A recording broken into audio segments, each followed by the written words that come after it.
अस्सलाम वालेकुम दोस्तों, आप लोग कैसे हैं। उम्मीद करता हूँ आप लोग खैरियत से होंगे। जैसे कि आज मैं आपको बताने वाला हूँ कि ये जो नया साल लगा है सन 2023 में, अगर सऊदी अरब आने की सोच रहे हैं आप इंडिया से, तो हम कैसे सऊदी अरब आए नए वीजे पे।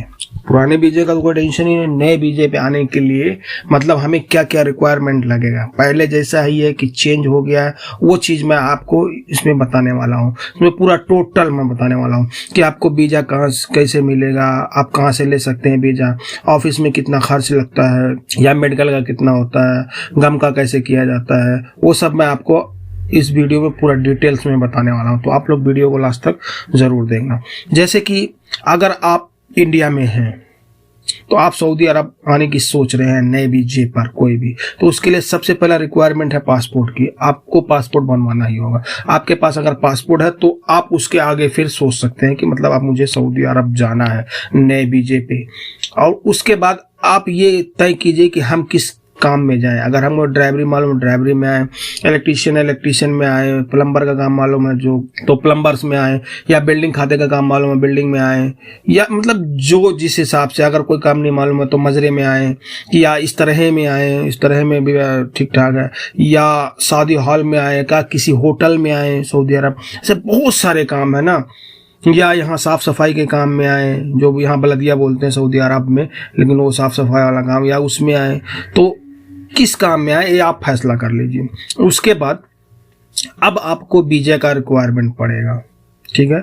लेकिन उससे पहले आपको ये जान लेना चाहिए कि हमारी उम्र कितनी होनी चाहिए सऊदी अरब आने के लिए। उसमें उम्र का जो हिसाब है 21 साल से 55 साल के बीच का है। मतलब इस बीच में हम सऊदी अरब आ सकते हैं।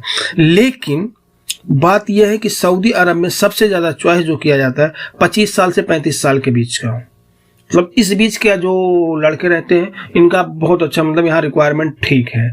उससे ज़्यादा का रहते हैं, एजेड रहते हैं, 35 साल से ज़्यादा रहते हैं तो कम चॉइस करते हैं, यानी मतलब काम पे नहीं लेते हैं मतलब कम लेते हैं। फिर ये ज़्यादा कुछ सोचने लगते हैं कि ये बुढ़ा हो गया, काम नहीं कर पाएगा, ऐसा है वैसा, लोग ज़्यादा सोचने लगते हैं। लेकिन अगर आप 21 साल से 35 साल के बीच में हैं तो आपका रिक्वायरमेंट जल्दी काम हो जाएगा, और कंपनियों में भी यही हिसाब है।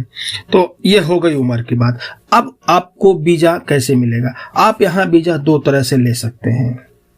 जैसे अगर आपका कोई दोस्त या रिश्तेदार या कोई जानने पहचानने वाला सऊदी अरब में रह रहा है, आप उससे कॉल करके बोलिए कि मुझे एक वीज़ा दे दे, मुझे सऊदी अरब मुझे भी आना है। तो बहुत सारे ऐसे हैं वो यहाँ से वीज़े का जुगाड़ कर देते हैं, जो कि वीज़ा मिल जाता है आसानी से भी मतलब यहाँ। लेकिन यह है कि सबसे ज़्यादा आसानी से ड्राइवरी का ही वीज़ा मिलता है, और दूसरे वीज़े में थोड़ी दिक्कत हो जाती है, मिलती है लेकिन थोड़ी दिक्कत से मिलती है। तो इसलिए कोई उतना चॉइस नहीं करता है कि मतलब मैं अपने रिश्तेदारों को ये वो, क्योंकि अब लोगों को पता है कि जो एक बार आ जाता है सऊदी अरब फिर वो सोचता है कि क्या छोड़ना रिश्तेदारों को, क्या बुलाने का ये वो। लेकिन ये सब गलत सोच है लोगों की। अगर आपको यहाँ से वीज़ा मिल जाता है तो ठीक है। अगर आपको यहाँ से भी वीज़ा नहीं मिलता है, कोई आपका जान पहचान रिश्तेदार सऊदी अरब में नहीं है, तो आपका दूसरा रिक्वायरमेंट है कोई ऑफिस आप पकड़िए। लेकिन ऑफिस आप वही पकड़िए जो रजिस्टर्ड ऑफिस हैं, क्योंकि मुंबई, दिल्ली, हैदराबाद, लखनऊ, ये सब जगहों में ढेरी ऑफिस हैं जो कि रजिस्टर्ड ऑफिस हैं। उनका हर चीज़ वहाँ ऑफिस है, उनका पूरा रजिस्टर है, पूरा हर चीज़ उनके साथ है। तो अगर आप उनके ऑफिस से लगाएंगे तो आपके साथ धोखा नहीं होगा। नहीं तो आप किसी एजेंट को वैसे ही पकड़ लेंगे, नहीं मैं सऊदी पे तुझे भेजवा देता हूँ, ये करता हूँ वो करता हूँ, तो उसमें आप फंस सकते हैं, आपका पैसा भी जाया जा सकता है।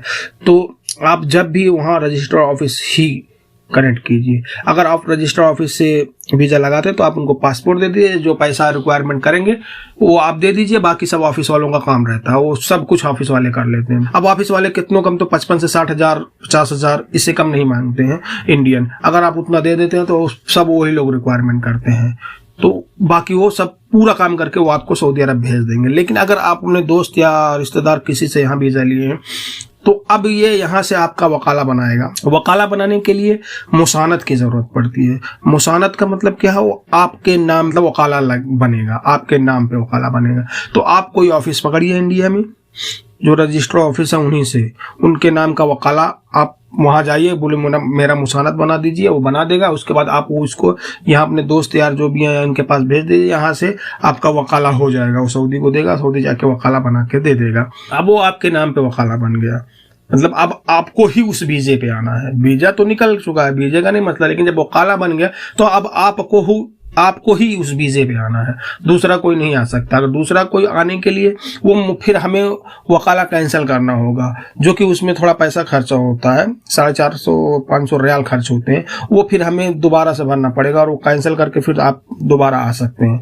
और अगर आपका मुसानत कैंसिल नहीं हुआ, यहाँ से तो कैंसिल हो जाएगा, आप दूसरा आदमी मैं बुला सकता हूँ उस पर यहाँ से कैंसिल करके, लेकिन आपको दोबारा आने के लिए दिक्कत हो जाएगी। तो इसके लिए अगर आपके साथ ऐसा होता तो सबसे पहले आप अपना मुसानत डिलीट करवा दीजिए ऑफिस में जाके, नहीं तो बाद में बहुत प्रॉब्लम झेलनी पड़ती है। क्योंकि 1-2-3 लोगों के साथ ऐसा हो चुका है कि वो लोगों को पहले वीजा लगवाए, बाद में वो नहीं आए उस वीजे पे, तो वो दूसरा कोई आदमी आ गया यहाँ से वकाला दूसरा बन के, लेकिन वो उसका मुसानत कैंसिल नहीं हुआ, तो फिर अब उसको दोबारा लगाने के लिए बहुत प्रॉब्लम झेलनी पड़ी मुसानत कैंसिल करने। तो आप उसी टाइम वैसा कैंसिल करवा लीजिए अगर आपको नहीं आना। अगर आना ही है तो आपका जब वहां से वकाला बन जाएगा, अब आपका आता है मेडिकल के बारे में। अब आप जिस ऑफिस से मतलब किए हैं, आप वहां से गमके का एक बनवा लीजिए पेपर, गम का काटना पड़ता है, जो कि इंडिया में 1000 रुपए लेते हैं, लेकिन गमके की फीस जो है $7.5 या $8 है, बस इससे ज्यादा नहीं है, इतना डॉलर लगता है। लेकिन अब उसके लिए हम भी काट सकते हैं, अपने से भी ऑनलाइन तुम काट सकते हो, लेकिन उसके लिए हमें क्रेडिट कार्ड होनी चाहिए। क्रेडिट कार्ड, बगैर क्रेडिट कार्ड का वो नहीं बनता है, मतलब वो नहीं कटता, उसमें क्रेडिट कार्ड से फीस पे की जाती है, जो कि गम का में। तो ये ऑफिस वाले ही करते हैं, ऑफिस वाले अपना क्रेडिट कार्ड से कटा के उसके बाद 1000 रुपए लेके आपका गम का काट देंगे। गम का में ये क्लियर हो जाएगा आपको कौन से अस्पताल में आपका मेडिकल होगा। अब आप उस अस्पताल में जाइए, चाहे मुंबई, दिल्ली, लखनऊ, चाहे जिस जगह आप उस अस्पताल में जाइए, उसके बाद वहां से आपको मेडिकल रिपोर्ट मतलब मेडिकल करेंगे, उसके बाद आपको रिपोर्ट दे देंगे। कोई शाम तक दे देता है, कोई 2 दिन में देता है, कोई 3 दिन में देता है, जिस हिसाब से मतलब अस्पताल का अपना व्यवस्था रहे उस हिसाब से मिल जाता है। अगर आप मेडिकल पास कर लीजिए, अब वहां मेडिकल की फीस जो पे करनी होती है वो 8000, 7000, 6000 मतलब इस हिसाब से अलग अलग सब है। कुछ 7-8 हजार का शायद है लखनऊ में। अब मुंबई में कितना इस समय मेरे को नहीं जानकारी है भाई, वही होगा तकरीबन। अब आप अगर वो फीस पे करके आपका मेडिकल आप क्लियर हो गए, अब आपका वही काम खत्म होता है। आप वापस चले आइए, ऑफिस में मिलिए, क्योंकि वहां से आपको मेडिकल रिपोर्ट मिल जाएगा। ऑफिस में आप वो जमा कर दीजिए, पासपोर्ट अपना दे दीजिए ऑफिस में, ऑफिस वाला कुछ पैसा आपको मांगेगा।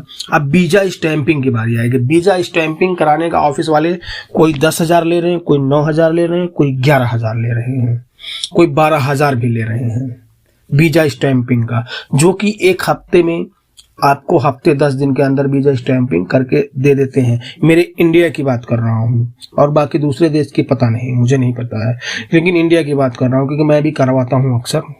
तो ज्यादा ज्यादा हफ्ते से 10 दिन के अंदर कर देते हैं। अगर आपको ज्यादा ही इमरजेंसी है तो आप उस हिसाब से 15,000 20,000 रुपए दे दीजिए वीजा स्टैंपिंग का, आपका 1 से 2 दिन में वो करवा देते हैं वीजा स्टैंपिंग, कोई दिक्कत नहीं। लेकिन ये मुंबई वाले ही करवाएंगे, और बाकी लखनऊ वाले को तो नहीं हो पाएगा, क्योंकि अगर हम लखनऊ से पासपोर्ट मेरा आएगा 2 दिन वही लग जाएगा, लेकिन अगर मुंबई में ही है तो मुंबई से तुरंत काम हो जाता है, मुंबई से बहुत फास्ट काम होता है।